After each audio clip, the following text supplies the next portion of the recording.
Hello, everyone, and welcome to the podcast. My name is Bree Noble, and I am here with Tara B for our joint episode. Again, I just love doing these. And today we're going to talk about why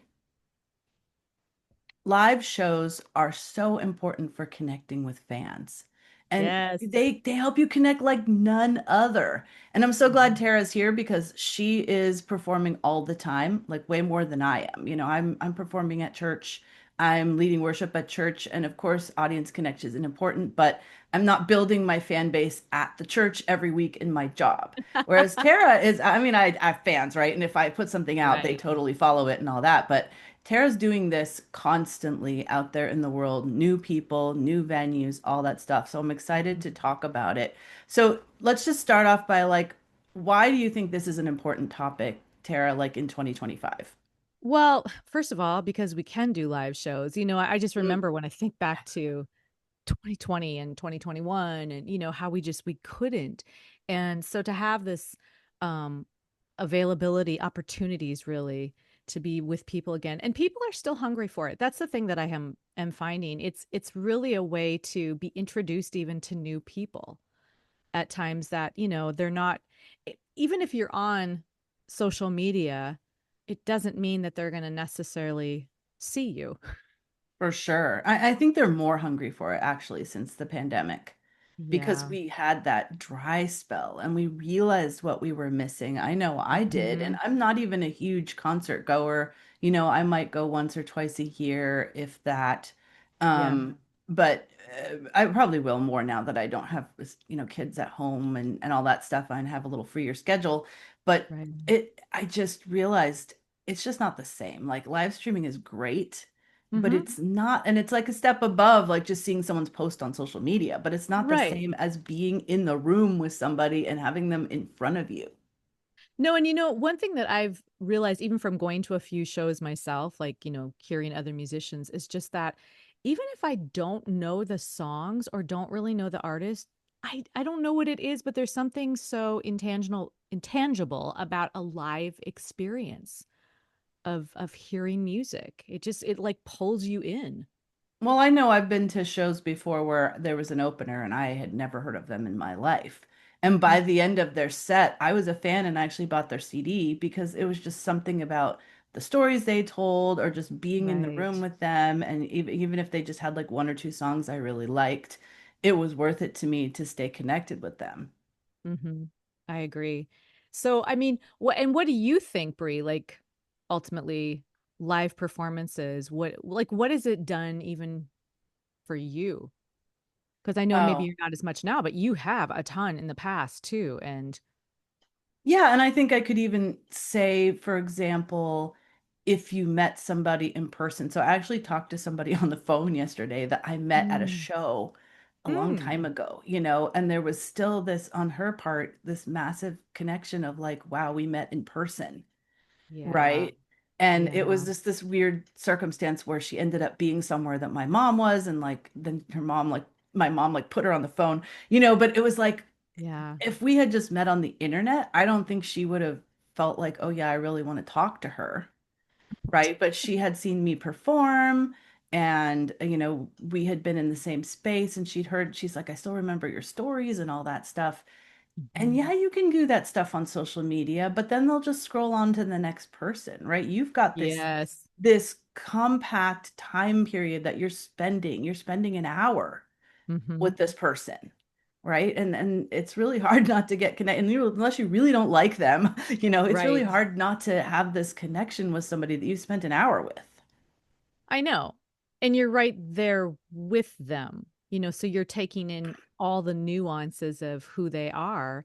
And if you start connecting, I think even with like the personality, it Hmm. just keeps drawing you in with, it's like having a conversation where you meet somebody and you're finding all this commonness with, and you think, oh my goodness, this is a really cool person. Yeah, no, I think that that's important too, of just the commonality, right? I always talk about like you need to show your uniqueness, but also need to like mirror your audience Mhm. within yourself, because if they see something that they recognize, they Right. see something that like strikes a chord with them, or like, oh my gosh, they're also a mom, or oh my gosh, they Yes. had this problem. I remember when I was talking to moms all the time because I was doing a lot of mothers of preschoolers and my program was around that.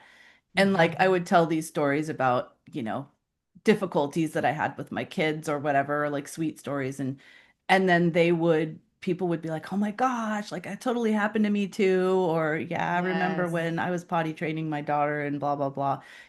And that really connects with people. And again, you can do that on social media, but it's not the same as when you're standing there, you have this experience with them and then you're able to walk up to them and comment Mhm. in person. Yes. And they will sometimes share back. That's the Mhm. other thing. Like on social media, they're probably, even if they connect with you, they're probably not going to write in the comments. Not usually. I mean, some people do, but honestly, Yeah. most of the comments are either like the over the top, you're amazing, or Right. you are a terrible person, Right. like just ridiculous troll comments. And the Right. in And they're, between ones are not happening, but the people are, having an experience with you. well, and they will come, that's one thing too. I'm just thinking post concert where someone comes up to you and yeah, they're not going to share it with the world, but they're going to share it with you personally as an Hmm. individual of how they connected. I know I had that even, like you said, with moms, you've had it, but I had that too with when I was sharing about my mother dying and when I had done a song and then later on someone said like, well, I just lost my mom or I just lost my dad or, where, yeah, they're not going to broadcast that to the world, but they have connected with you. And I think too, when people do that, no matter who you are, whatever they connect with, it's it it creates them wanting more of you and your music. Yeah, and that's why I always say it's the perfect time to try to get them on your email list because they're the hottest they're going to be, right? I mean, unless they Mhm. just keep coming to your shows, but right then they like really love what you're doing, they're excited about it, but they will forget about it, Right. like they won't totally forget about it, right? That if they saw you Right. again on social, they'll be like, "Oh my gosh, I remember that great night, blah blah blah." But they'll just go about their life until that happens, unless you're connected with them for the future by getting their email address and Mhm. you're actually writing emails, once a week, once every 2 weeks, whatever works for you. I encourage usually at least once every 2 weeks because once a month is just such a long time. A lot can happen Yeah, in a month. I Um, know. but I recently put out on social media talking about the importance of email lists, and I'm getting some people going like, "That sounds so lame," and so like so 2000s or something. And I'm like, "No, it's still totally relevant now, and it's just a way to continue that connection that you made at the live show." Oh, absolutely.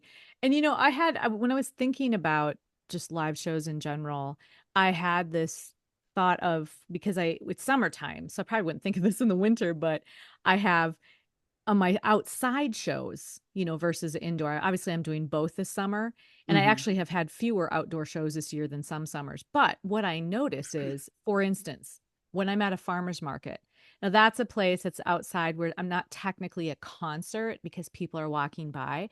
But what I find, and this has happened almost every time, they're drawn into the music, like they're walking by, and some people all of a sudden will turn around, or maybe their kids will turn around Hmm. and they start listening. Now, maybe they won't listen for that long, but even if they listen to a couple of songs, what I found is sometimes just people then start engaging. And then after a song, or if I take a break, they'll come up to me and say, like, where do you play? Like, Hmm. where else do you play? And so these are complete strangers that would have no knowledge of me if I wasn't right in that location at the time. And they didn't come for music, they came to get vegetables.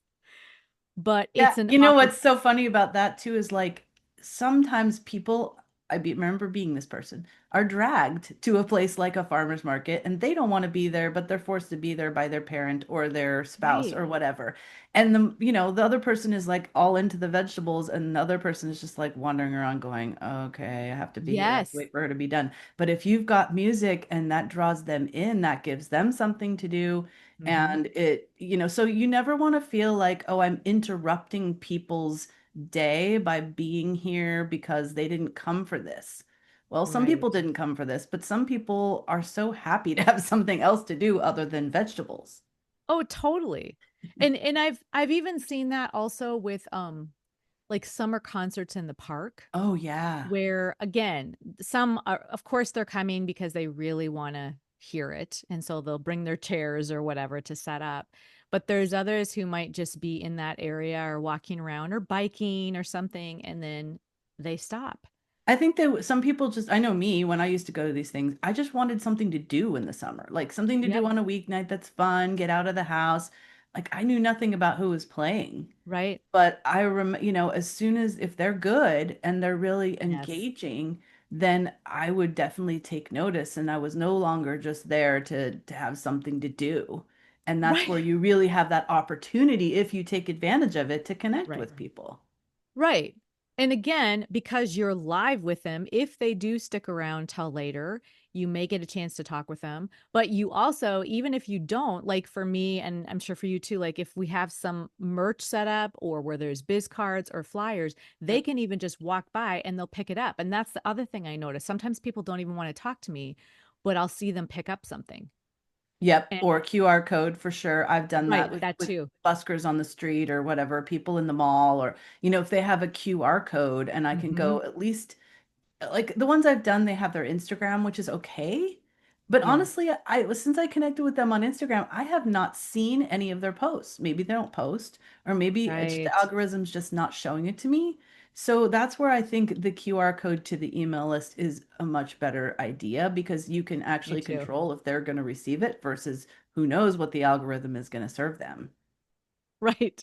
And it is interesting. I just kind of even as I was actually just looking at my email list the other day or my last email that I'd sent out to my fans and I was looking at my open rates and I was really actually excited because I realized there's a good portion percentage that are at least opening that where, if they had just even seen me once, they probably wouldn't even be aware of me anymore. Yep. And yeah, and that's really where it's also important to have a good welcome email when people join and remind them, oh, who are you?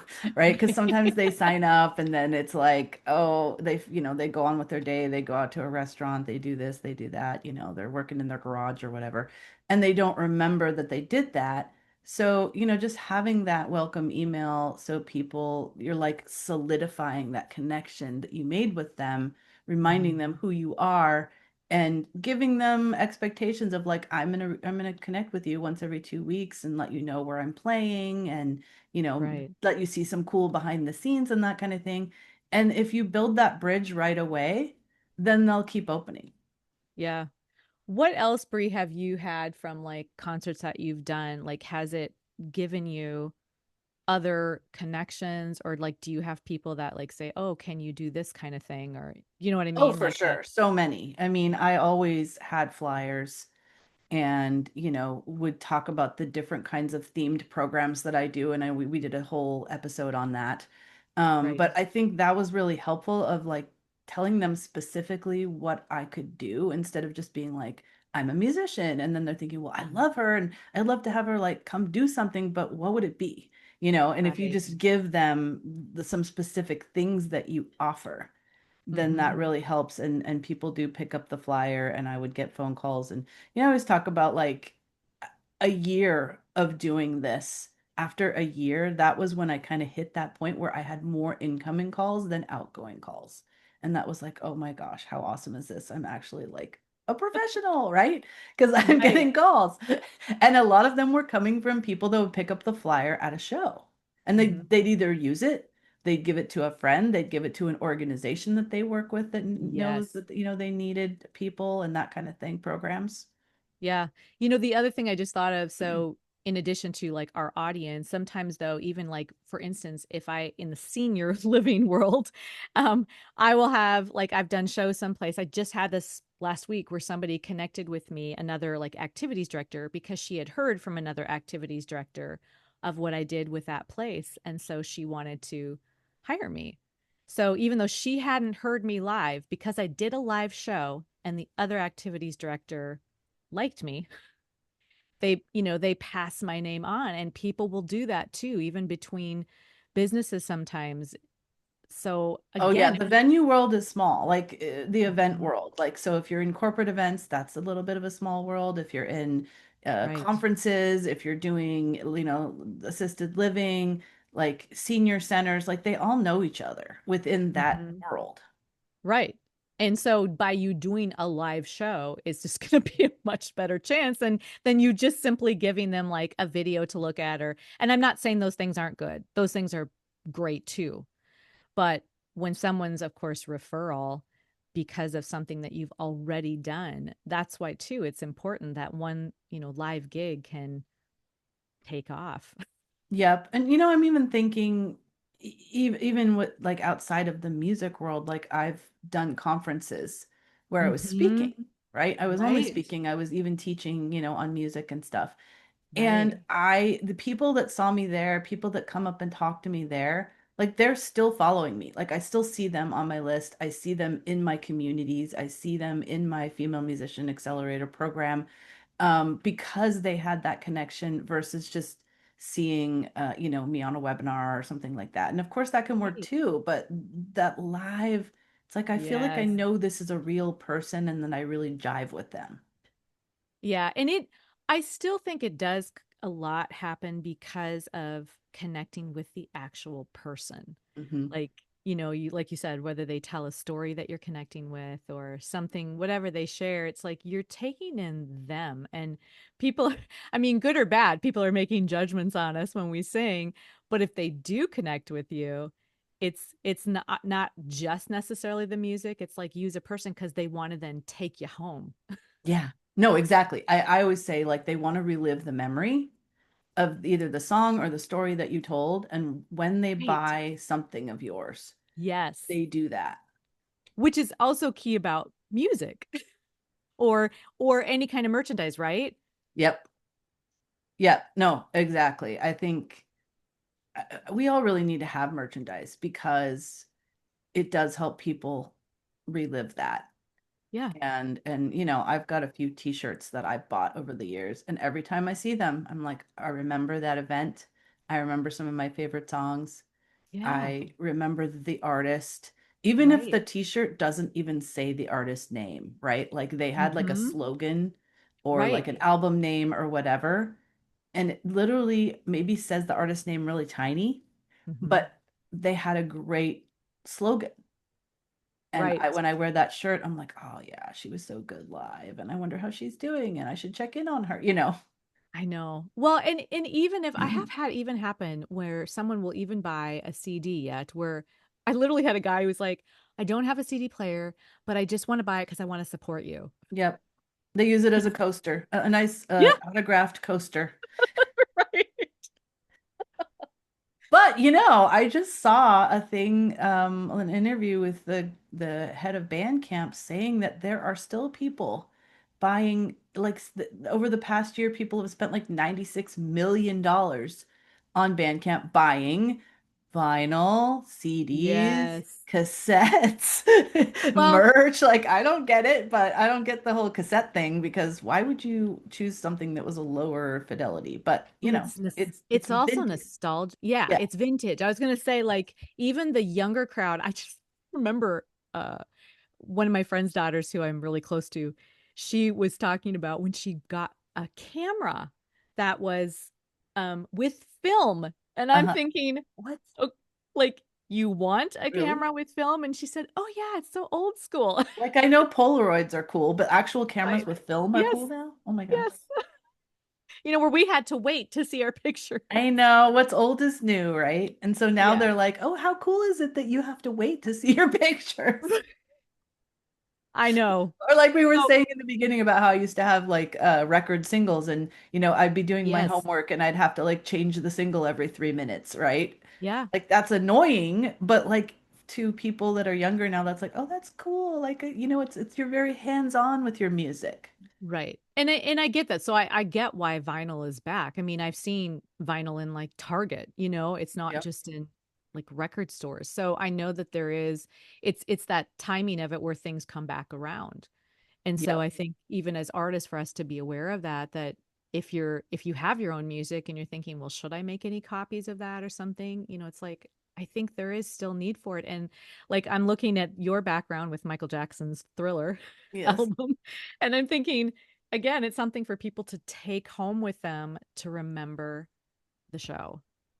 Yeah, and you know, you can even sell because I have a lot of like multi-passionate artists, right, that are doing different things. They do art, they do knitting, they do, you know, Right, and like both of us have written a book, right? You can see my book back right, there too. right, And like you can sell that at your show and people will buy it just because they like you, right? Even if it has nothing right. to do with your, you know, your music necessarily. They might be like, oh my gosh, you have a book about helping musicians, you know, build a career. I have a friend that is doing that, or my friend's daughter, or whatever, and people will buy the book. Yeah. Well, it's just again, it's that live interaction because they've Hmm. gotten to know a piece of you. You know, if you think of why do people, even the big stars, have fans and stuff, it's because they see them all the time. They've probably seen them in concert and then they feel this connection. Yep.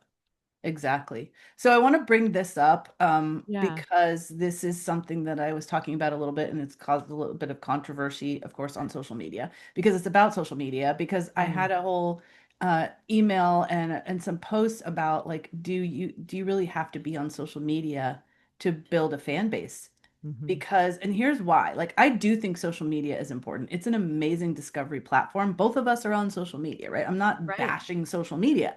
Right. But I do have artists that come to me, they like go through my whole fan attraction boot camp and they're like so excited about it, but they're like, I've tried social media and I just hate it. You know, it's just like every time I try to get on Yeah. video, I can't do it. Or like I put it on my calendar and it just doesn't happen. Or like I try to be Right. on social and it just feels so heavy. And I Hmm. get that. Like sometimes it does take a mental toll. And I don't want artists to feel like if they can't be on social media, they may as well just give up. Because I think people Right. come to me thinking that. And Right. so, you know, I'm saying live shows are so powerful. If you have a full calendar of live shows, you can ditch social media, I think.